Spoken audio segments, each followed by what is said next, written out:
नमस्कार मित्रों, भारतवर्ष में यहाँ विवाह 7 जन्मों का बंधन होता है। पत्नी एक त्यौहार के माध्यम से अपने पति की दीर्घायु की कामना करती है, प्रार्थना करती है। आज करवा चौथ है। पूरे भारत में सनातन धर्म को मानने वाली महिलाएं आज सुबह से ही व्रत रखती हैं तथा शाम को इस समय एकत्र होकर एक स्थान पर बैठकर अपने रस्मों रिवाज के हिसाब से पूजा अर्चना करती हैं तथा करवा चौथ की कथा भी सुनती हैं। इसके पश्चात चंद्र उदय जब होता है तब महिलाएं मिलकर छतों पर जाकर एक छलनी के माध्यम से चंद्र के दर्शन करके फिर उसी छलनी के पीछे से पति के दर्शन करके व्रत तोड़ती हैं तथा अपने पति की दीर्घ आयु की कामना करती हैं तथा अपने 7 जन्मों के बंधन को भी मजबूत बनाने का प्रयास करती हैं। मैं इसी समय ऐसे स्थान पर खड़ा हूँ जहाँ एक ऐसे ही पूजा हो रही है, जहाँ पर महिलाएं एकत्र होकर पूजा कर रही हैं। आइए मैं आपको लेकर चलता हूँ और दिखाता हूँ किस प्रकार ये त्यौहार आज महिलाएं मना रही हैं और किस प्रकार अपने पति की दीर्घायु के लिए कामना कर रही हैं। चलते हैं।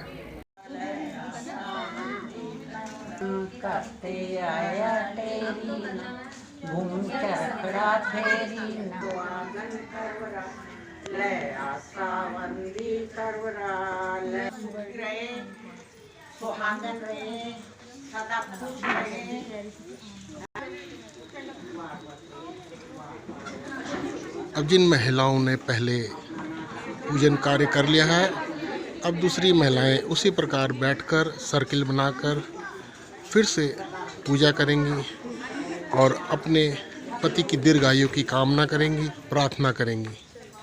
कथा करवाने वाली पंडितानी जी का आशीर्वाद भी ले रही हैं महिलाएं। सुख शांति का आशीर्वाद लेते हुए महिलाएं छोटी उम्र में पर गोना नहीं करते थे, घर में रह जाती थी शादी करके। तो उस लड़की की भी शादी कर दी पर वो ससुराल नहीं गई, अपने घर में ही रह गई। तो पहला करवा चौथ आया तो एक मिनट पूछ लिया और उसे दिया भाई तू ये निकालती है। जब खाना खाने का टाइम आया तो उन्होंने कहा वीरमती नाम था। अब भाइयों ने कभी खाना अकेले खाया नहीं था तो उन्होंने एक लाल की छाप कहने लगी हाँ खाने का छाप है। तो उन्होंने एक तो व्रत तोड़ तो उसका आदमी बेहोश हो गया और दूसरा वो सारा दिन सुइयां लगाती रही तो उसके आदमी को सुइयां चलाओ ना चलाई ना चलाओ कुछ नहीं करो, सिर्फ अपने स्वाहा के लिए लगी सुइयां। तो वो करवे लेने गई तो नौकरानी चंट चलाक थी, उसने क्या किया लास्ट की सुइयां निकाल दी। जैसे सुइयां निकाल दी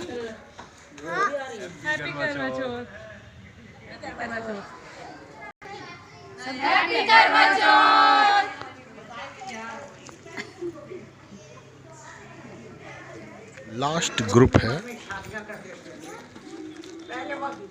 जो कथा सुनकर पूजा अर्चना करने के लिए बैठे हैं।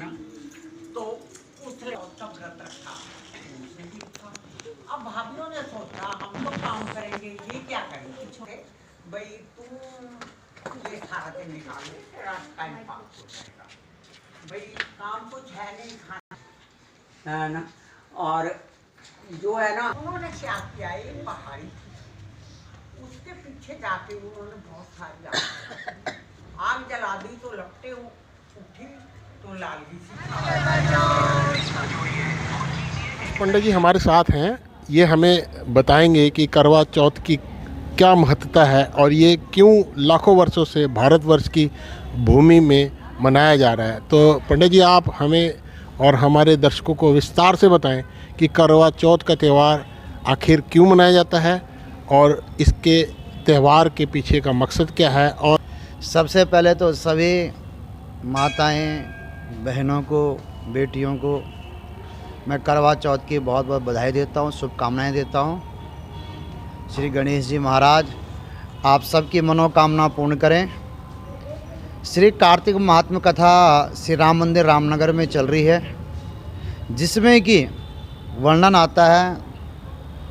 श्री नारद जी महाराज पृथु नामक राजा से बतलाते हैं कि ब्रह्मा जी, विष्णु जी और शिव जी ने गणेश जी से प्रार्थना की थी और गणेश जी के प्रसन्न होने से गणेश जी ने दैत्यों का संहार किया था। उसके पश्चात सभी देवताओं ने मिलकर के गणेश जी से कहा, गणेश जी महाराज आप हमसे कुछ न कुछ वरदान मांगो। गणेश जी महाराज ने कहा था, कार्तिक मास की कृष्ण पक्ष की जो चतुर्थी तिथि हो, इस तिथि में जो कोई स्त्री हो या पुरुष हो, कार्तिक माह में ये बताएगा पुरुष भी इस व्रत को ले सकते हैं। तो जो कोई स्त्री पुरुष इस व्रत को करेंगे उनकी आयु की, यश की, कीर्ति की, लाभ की प्राप्ति होगी। एवं जो विवाहित स्त्री करेगी उसके सौभाग्य की वृद्धि होगी। एवं जो कन्याएं करेंगे तो उनके विवाह अति शीघ्र होगा। ऐसे गणेश जी महाराज ने वरदान दिया है। पति के दीर्घायु के लिए अवश्य यह व्रत सबको लेना चाहिए। राम मंदिर रामनगर रुड़की में श्री कार्तिक महात्म कथा चल रही है, जो कि 28 अक्टूबर से लेकर के 27 नवंबर को कथा का विराम दिया जाएगा। आप सभी भक्त लोग श्री राम मंदिर रामनगर में श्री कार्तिक महात्म कथा में सादर आमंत्रित हैं। कथा का नित्य समय प्रातःकाल 6 बजे से लेके 7 बजे तक का है और सभी भक्तों से मैं आग्रह करता हूं आप सब लोग कथा में आएँ और कथा का रसपान करें, अपने जीवन को कृतार्थ करें। जय श्री राम। बहुत बहुत धन्यवाद बनेगी।